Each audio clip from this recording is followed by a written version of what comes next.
we are here. I think it's so incredibly important for us to, every year, present also this proclamation and understand that the real purpose of this week is not only to bring awareness, to help encourage funding for research to help find a cure, but also to highlight the strength and bravery of the individuals and their families who deal with this truly insidious disease. There are approximately 1 million people diagnosed with this disease. Scientists believe it is caused by an unidentified environmental factor in a person who is genetically predisposed to respond, but an exact cause has yet to be determined. Life expectancy for individuals with MS has increased over time. Medical advances and therapeutic treatments have helped, but for many people there is no cure. MS can range in severity. There are a range of symptoms that can affect individuals in different ways and make diagnosis difficult because symptoms can overlap with those of other diseases and conditions.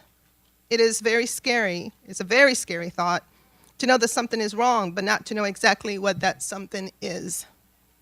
According to the National Multiple Sclerosis Society, 2.3 million people are affected by MS worldwide. However, because the Centers for Disease Control and Prevention does not require you as physicians to report new cases, and because symptoms are sometimes invisible, we can only estimate the prevalence of this disease in the United States.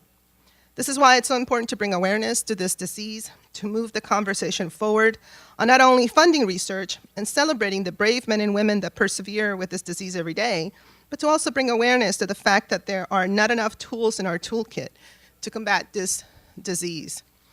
And it is important to highlight that, it seems like almost every day I hear of someone, especially young people, who are struggling and dealing with this disease. And so it is, I think, so very important for us every year to invite Dr. Seth Morgan, who is the chair of Commission of Peoples with Disability. We have people like Carl Prather, who recently has been named as the Maryland Advocate of the Year by the National Multiple Sclerosis Society, Hillary Kaplan, Kathleen Kolar, Marina Baudouin, to tell us a little bit about what it is that we can do, what it is that we should be highlighting in terms of advocacy, especially for funding and especially for expanding many of those clinical trials and different kinds of innovative treatment protocols so that more and more people can participate. So I'm going to read the proclamation and I'm going to turn it over to Dr. Morgan so we can share with us a little bit more of his own experience as well as his extraordinary advocacy here in the county. Whereas multiple sclerosis is a neurological disease of the central nervous system affecting at least 2.3 million people worldwide and approximately 1 million people in the United States. And whereas MS generally strikes people between ages 20 through 50. And the cause and course of this often debilitating disease remains unknown and no cure currently exists. And whereas the National Multiple Sclerosis Society has invested more than $1 billion in groundbreaking research at the best medical center, universities, and other institutions throughout the United States and abroad, striving to achieve a world free of MS and heightening public knowledge about MS. And whereas Montgomery County, Maryland recognizes the importance of early diagnosis and treatment of MS as the cure for this disease is sought, expresses its appreciation for the dedication that the National Multiple Sclerosis Society, Greater DC, Maryland chapter has shown towards creating a world free of MS. Now therefore do we, Mark Elrich, who couldn't be here today, County Executive, and myself, Nancy Navarro, as County Council President, hereby proclaim March 10th to 16, 2019 as Multiple Sclerosis Awareness Week. In Montgomery County, we encourage all of our residents to learn more about multiple sclerosis and what they can do to support individuals with MS and their families. And it's signed by County Executive Elrich and myself. Dr. Morgan, thank you very much. Give this to you. Yeah, actually pass this back. Yes, If you don't mind. of Thank you. Hard to do things with too many hands, holding a cane as well. Thank you very much.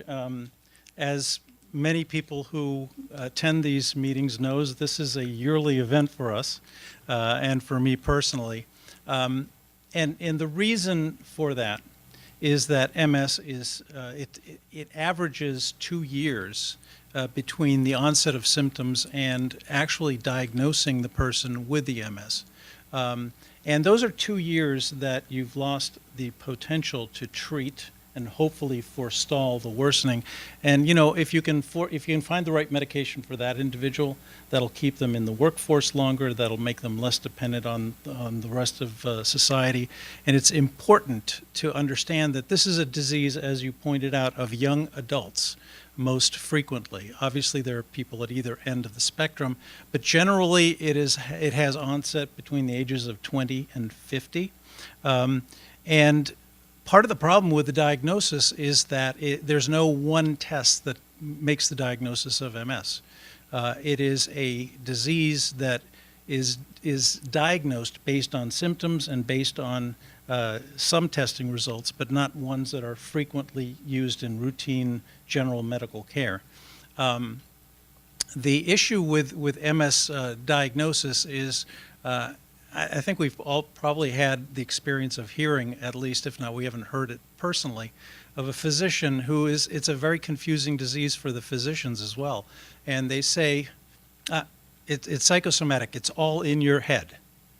Well, it is not all in your head, it's in your head and in your spinal column, because it is a disease of the central nervous system. And many of the symptoms are not typical of other diseases. It may be anxiety. It may be, gee, I'm having trouble remembering things. Oh, you're just nervous. Don't worry about that. And getting treatment started is essential, because if you, as you said, there's no cure. But if you find a medication that forestalls the worsening, we just are able to do it. And there's still that average 2 years between onset of symptoms and diagnosis. And that's 2 years that you could have had some impact on the progression of the disease. And I wanted to emphasize one other point.